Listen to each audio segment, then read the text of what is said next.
Good evening, everybody. This is Kiana. I hope you are having a really good evening and just relaxing. I know like it's kind of late in the evening for me, so I hope that this is something that will bring you some inspiration and really kind of make you think about hard times and kind of moving out of those hard times. It was a interview that I watched earlier today and I want to give some commentary on it. So we're going to get into that. But before we do, don't forget to like, share, and subscribe to this channel. Remember that every like to this video actually pushes this video up in the algorithm, and what that does is it brings transparency to or actually transparency to these videos, and it actually brings more visibility to marginalized voices that are being suppressed on the internet. As you know, I'm a human rights defender, and my voice has been heavily suppressed for the last 4 years. If you see, my followership is very small, and it's that way for a reason. My videos are not getting a lot of views, and it's that way for a reason, other than, of course, like I'm pretty new to this YouTube stuff and kind of getting the hang of it. But uh, that coupled with, of course, we have digital suppression, and we also have, uh, you know, not this video not being able to move up in the algorithm. What that does is it actually submerges marginalized voices, and I think that that's not something that should be happening. So I would um, ask you to subscribe to this channel and like it and share it if you find the information compelling, the stories compelling, because I know that I did. So let's get into it. So Ciora Thomas she's a trans activist, and she's from Pittsburgh, and she is the founder of Sisters PGH. Now, Sisters PGH is kind of like a NGO that actually helps trans homeless women within the Pittsburgh area, and it helps homeless women. I think it empowers them through, of course, that houselessness, and you know, restores their dignity, and of course, I think gives them a place to stay. But what's so, I want to say, very thought provoking about this particular interview is that Thomas, Kiora, she talks about being politically repressed within the Pittsburgh area. So um, you know, she was going through a time where she was speaking out about trans issues and she was being silenced. And then not only that, but her leadership in the trans community was also being silenced. Her voice was not being heard. Her experiences, what she was going through, was also being silenced. And that led her to actually take action. And what she did was she spoke out at a event that Billy Porter was a part of, and so she interrupted the event, but of course, uh, in the best way to bring visibility to those concerns that was taking place in the trans community. And I think that that was quite necessary, especially the way that she did it. Excuse me. So, reflecting on that, so Diamond acknowledges, like, excuse me, and that video or that moment gave her, like, it made her hairs on her, that saying, make my hairs on my back or my neck or my arm stand up, bring, gives me shivers down my spine. That interview did that for Diamond. And it didn't only do that for Diamond, but it also did it for me. Like, I remember when I watched that, I was like, oh my God, oh my God. Like I was so empowered by that. I'm like, next time I speak out and my voice is being silenced, I'm going to do the same thing. Like, I have to do the same thing because the way in which she handled the room was strategic, and she did it around a time that was, of course, timely. It was Pride Month, and of course, she was speaking about trans issues, so it was a timely. Uh, so she, of course, it was timely when she spoke out at this particular event and protested, and I think everything really fit together during that moment. And of course, like I said, it gave me shivers on my spine, and it just it empowered me when I heard her just in that moment speak out, and just the way in which she said it, like the way in which she held space without being handcuffed or drug out of there. She did a phenomenal job. And so this goes to the protest, Kiora's protest, her activism, where she talks about that um, that during this conversation at this protest, that they were really talking about trivial things and really not putting enough attention on the marginalization of trans bodies and their experiences, and not only that, but just, of course, there is the unalivement of trans persons within the United States, specifically Black trans women.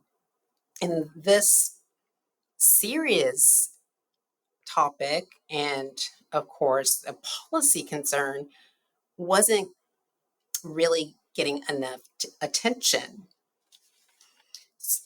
And in that respect, what Ciora did was she protested at that event. And I think after she did that, she brought more visibility to her concerns.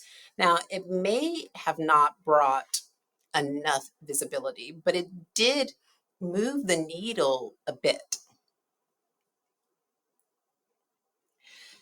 During this interview, Diamond asked Kiora if she has like any icons. And of course, we know that in every community with every person, they have icons, people that they look up to. And of course, one of the persons that Kiora looks up to or had looked up to in her life was, first of all, her mother. But she also talks about meeting two which she describes as very formidable two formidable Black trans women. And I think the names of those two trans women were Wisha and Bubbles, who taught her really how to survive during this period of going through the underground, or experiencing an underground lived experience as working as a contracted sex worker, is what she did. And so two people that she looked up to was Wisha and Bubbles. And I think that within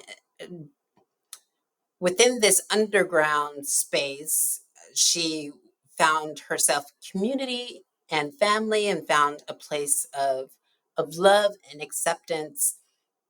And it was, I think, a very special experience for Kiora. But they also taught her how to make money and how to get her money up front, because we understand that, of course, she was doing this contracted sex work. But they taught her how to actually, that it was important for her to get her payment up front rather than like afterwards.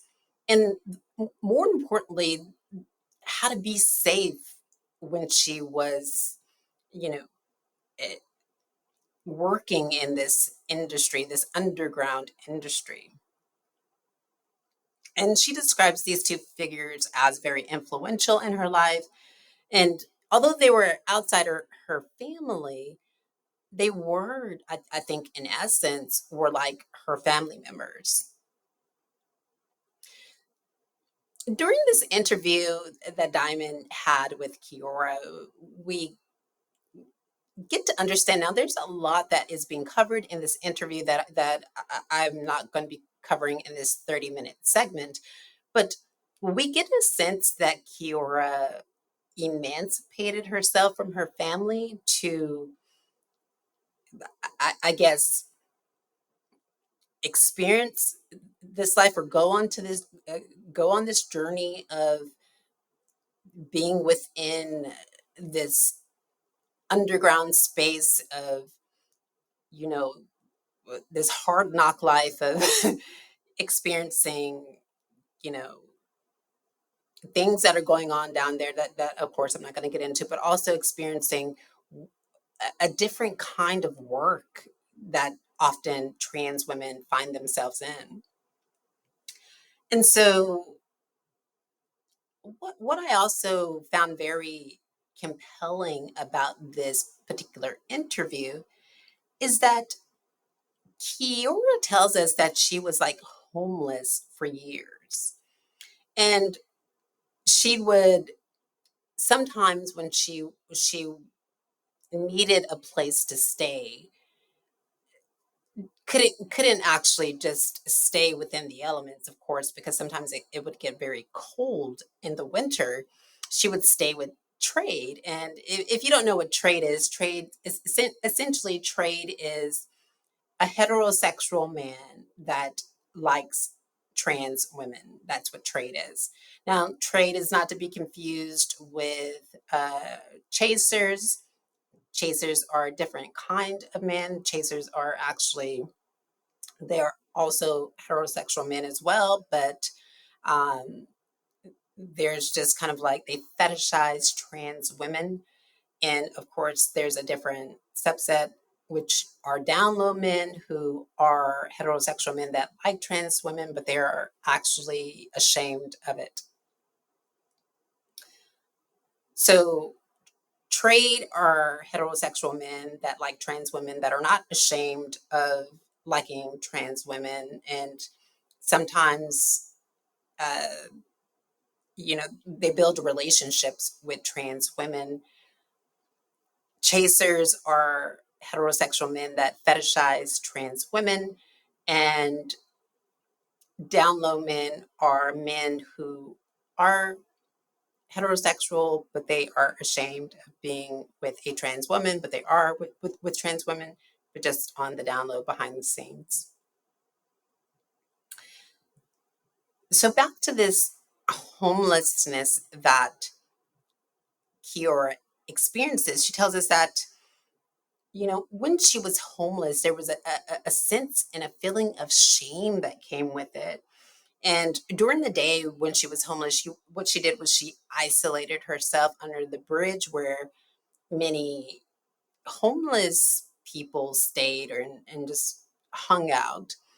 And she isolated herself from society during the day. Of course, during the night, she was working in this underground industry. But during the day, there was a feeling of resentment at life because of one, not having a real job, two, not really having a home for herself, and three, just being within, just kind of being within this bubble of sometimes what trans people find themselves in. And not only trans people, but also homeless people and people who experience poverty find themselves within this bubble and can't get out. And so when she thinks during this experience of homelessness, she's thinking of ways to actually get out of it, right? And so she's like, like what can I do? Where can I go? And she meets someone who is a white trans woman, and the white trans woman, her name is Nancy Evelyn Gold. And I think for Ciora, this was a very important trans ally. Now we understand today, we, we we understand that today that now allies are very performative and they are not really uh, consistent or realistic and helping those who really need their assistance. But we can't say this about this ally. This white ally, I believe, was very consistent, very uh, like when we talk about allyship, authentic allyship, this is one person that we can point to. So what Gold did was she, I think she kind of, I think she kind of served as a teacher for Kiora. And and how she did this was that Kiora noticed that Gold had a YouTube channel. And so Kiora asked her, like, you know, she said, I want to start making videos as well. And Gold was like, okay, yeah. And so what Gold did was gave her a segment on her YouTube show. And so they Kiora talked about the Black trans experience, while Gold talked about, I believe, like the trans experience from a white perspective. And you can see how like this was an authentic friendship and one that in essence was true allyship. And I think that if we were to point to authentic allyship in the trans community, like as what should be done, or like excuse me, how to show that you are a true trans ally, I think that this is a true experience. Now, today, again, for, uh, today, what is happening is that allies are very performative. They pretend as if they are going to support a specific cause for specific groups of people, but they really don't support those causes or those groups of people. And when it comes to authentic allyship, the person who is seeking your support and your guidance, that person, their, excuse me, their testimony is supposed to be given the benefit of the doubt. But today, I think what I found when it comes to allyship is that allyship can be taken away through incentives. So, for example, if you have a group of activists that say they support minorities, then or asylum seekers. Well, if you give an NGO an incentive, or you give an organization an incentive, this organization that purports to protect minorities, what they can do once they receive that incentive is take that allyship away. And that's what I've been seeing that's happening. Going back to Kiora's story, she finds her voice and she becomes a voice for Black trans women. And through this, she shows her appreciation to Gold. She gives thanks to Gold for actually helping her pave this way to actually speak out against the harms that's happening to Black trans women. And an interesting thing that I found in the video is that Kiora said that she was watching YouTube videos and seeing people around her raising chickens. That's right, you heard me, raising chickens.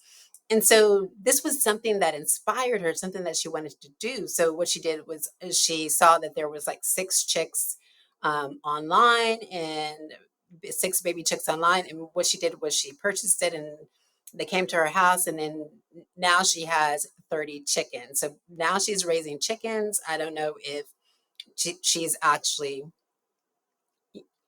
I'm quite sure maybe she's, using the eggs and stuff like that, because that's what most people do when they raise chickens is they, use the eggs. And so this is. an experience for her, like something that she was able to do on her own, and something that she put a lot of time and a lot of energy into, and just really became one with this experience. Just kind of it was for her, it was kind of like raising children. And she describes this raising chickens as her oasis away from work. So she's what she tells us in her interviews, like 24 hours from Sunday to Monday, right? Or from Monday to Sunday, a full week. Like she's always working, trying to help trans women with her organization. She's a busybody, constantly working, but this is her oasis away from work, raising little chickens. So I found that like very interesting, and I love that about her.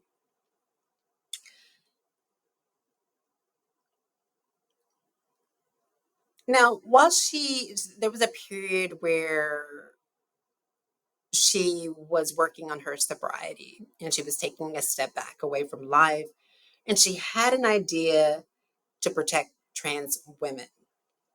And she really didn't know like how to do that, or what that entailed. All she knew was that she had a notebook and a pen, and she just started writing. And she didn't really know what she was writing, or if any of this made sense. But she just started writing and writing and writing and writing and writing, and that's how she came up with Sisters PGH, through just this experience with her, in a place where she is trying to gain her sobriety back, having a moment of silence and reflection. And I think it all worked out for her.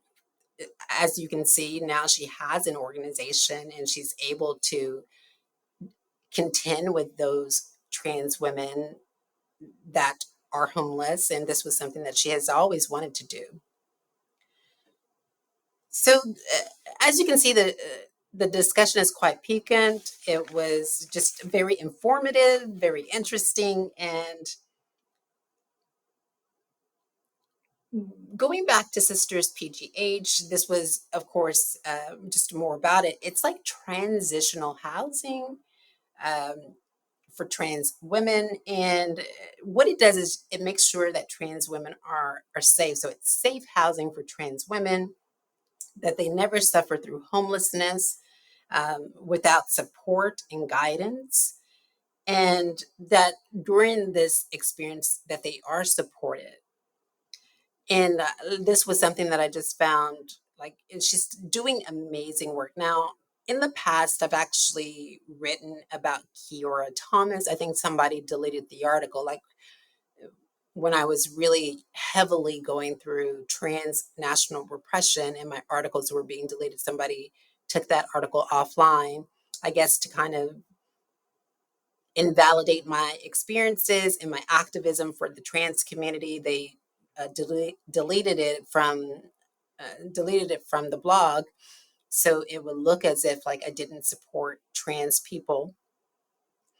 But at any rate, there is, I think, an image that I still have of Kiora that I created about her activism, and I might actually link that or to this video. But this is an amazing voice in the trans community. This is not to say that trans women are protected in the United States, is not to say that everything is okay. There is still a lot of work to be done. We know that it is a rocky road ahead, not only for Black trans women, but for homeless people in general, and for those who are living, outside of the margins. It's a very difficult time. And it raises the question as to whether or not that's going to change within this 4 years. And there is no way to see but to first go through it, right? There can't make a prediction right now. It's too early to tell. But I think like I really enjoyed that interview. Like that was such a thought-provoking, informative, compelling interview. Like I really enjoyed it, and I'm going to refer you to Diamond Stylz channel. She is a Black trans woman, just as Ciora Thomas is. And I would urge you to go to her channel and support her, support the work that she is doing, um, to support both of them, actually. And I will put all of their information in the description box below. And I hope that you visit that channel and really, if there's anything that you like on there, if you are an activist and you support trans women, then I think that that's a channel that you could actually go to and see the work that they're doing and the things, the topics that they're talking about. So I'm Kiana Canada. This has been an interesting segment, and don't forget to like, share, and subscribe to this channel. I'm sorry that the video may not look as nice or as clear as it did before. I'm not in the same room that has the very good camera. So that's probably why the video is not looking as clear as it did before. But again, don't forget to share this video, subscribe to this channel, and we'll talk to you next time. Bye bye.